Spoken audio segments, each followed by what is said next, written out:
About your work and what you've been doing. Well, I started coming here in February, and I might say that all of my creative efforts had not begun to develop.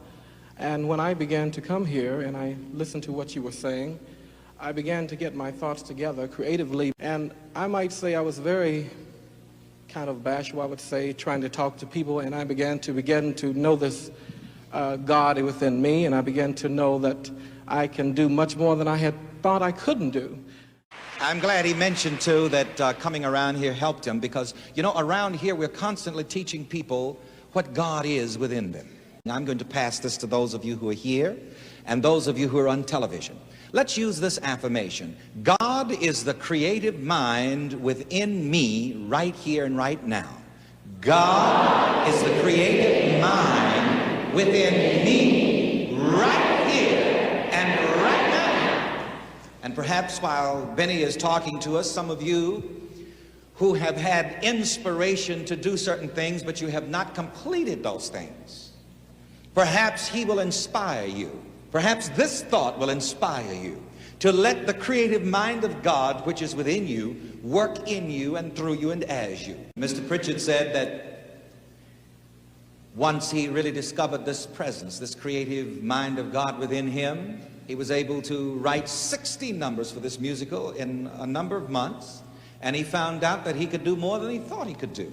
And this always happens when you acknowledge God in you.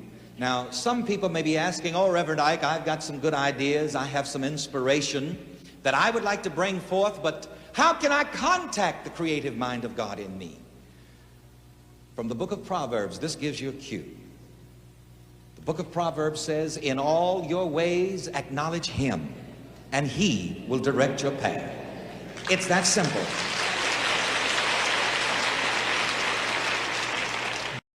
Just acknowledge that the presence of God is within you, and it will begin to work in you and through you. Just acknowledge that the creative mind of God is within you, and it will begin to work wonders in you, through you, and as you. That's all.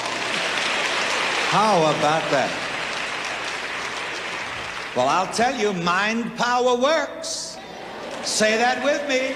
Mind power works. And this is really what I mean when I use my old slang, you can't lose with the stuff I use. A lot of people say, what is Reverend Ike talking about? Well, honey, the stuff I use is mind power. Let me hear you say that with me. Mind power. That's the stuff I use. And Mr. Pritchard here says that he used this concept of mind power that we teach in writing his thesis for his master's degree, and it worked for him. Isn't that wonderful?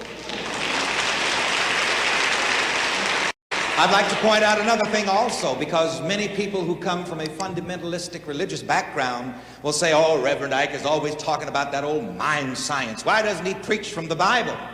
The Bible is the greatest book of mind science that there ever was. And you good people, whether you realize it or not, the Apostle Paul was one of the greatest practitioners of mind science. In St. Paul's letter to the Romans in the 12th chapter, he said, be you transformed by the renewing of your mind. In other words, if you want to change anything in your life, first of all, do what? Change your mind. Change your way of thinking.